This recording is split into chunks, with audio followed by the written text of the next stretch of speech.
So, hello guys. Ito yung ating isang hamon na naman sa ating trabaho ngayon. Maglalagay kami ng mga chemicals dahil kulay green yung tubig. So, kailangan naming papalinawin. So, gagawa ako ng video ngayon. Mag before and after tayo. Tapos yung after, idudugtong ko na lang dito sa video na ito. So, tingnan niyo at maglalagay lang kami ng chemicals. So, meron na po kaming nilagay na unang chemicals dyan. Ayan ay yung ititimpla ko ngayon ay ano na lang, yung dry acid. Tapos ituturo ko na lang kay kuya para malalaman niya kung paano mag-apply ng chemicals na dry acid sa swimming pool. Yun kasi guys, yung tubig na yun is kahapon green na green talaga. So meron na kaming naunang chemicals na inilagay, kasunod na yung dry acid ngayon. So kaya ganyan yung kulay, medyo malabnaw na pagka-kulay green. Pero kahapon talaga ay green na green ang kulay talaga niyan. So ngayon ayan, tinuturo ko na kay kuya kung paano ilagay, i-apply sa swimming pool para ma-actual na rin niya kasi siya kasi yung pool maintenance diyan. So yan, sinasampulan ko na siya kung paano ko ilagay, pinapakita ko sa kanya. Binubudbud lang sa paikot ng swimming pool yan hanggang matapos yung isang timba na tinimpla namin na dry acid. Papaikot lang yan, ubusin yan hanggang sa kabilang gilid. Yan, ibibigay ko kay kuya yung timba na yan para siya na naman ng masampulan niya para maka-actual si kuya kung paano i-apply ang mga chemicals. Yan, dinagdagan niya ng tubig kasi pakunti na lang, nabawasan ko na. Yan, nilagay ni kuya. Ginagaya niya yung ginagawa ko.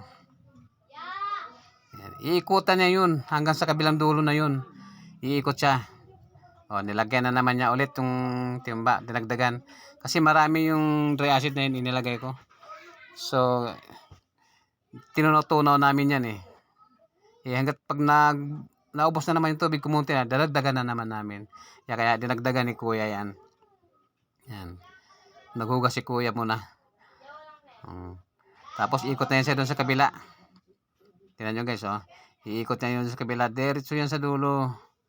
Iikot yan siya doon, dadalhin na yun doon hanggang maubos yung isang timba na tinimpla namin na chemicals. Yan nasa dulo na si kuya.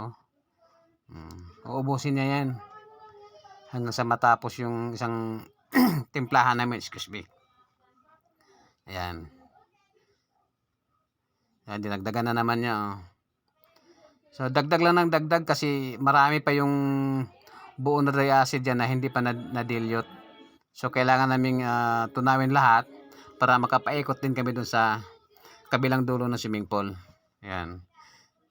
Kailangan ko lang talagang ituro sa kanya kay kuya ng actual para matututo siya kasi first time daw niyang nag-maintain dito. So ako naman yung kinukuha nilang pool technician.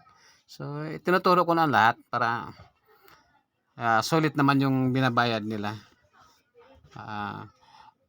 Tingnan nyo pala yung nito, yung kabuang video ko. Idudugtong ko lang dito yung after. Ito pa yung before na video. Idudugtong ko dito yung after ha. Ipapakita ko sa inyo yung pinaka after dito na video.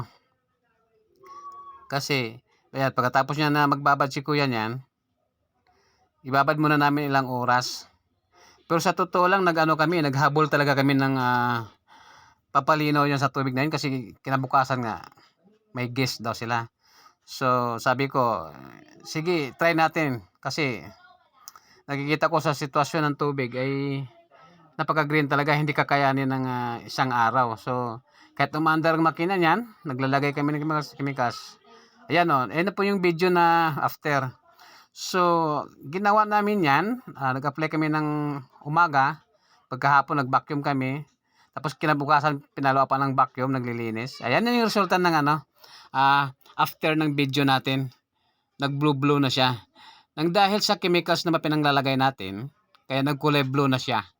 So, kailangan lang mga ilang oras pa dyan na filtration para matuluyan talagang mag-crystallize yung tubig na yan.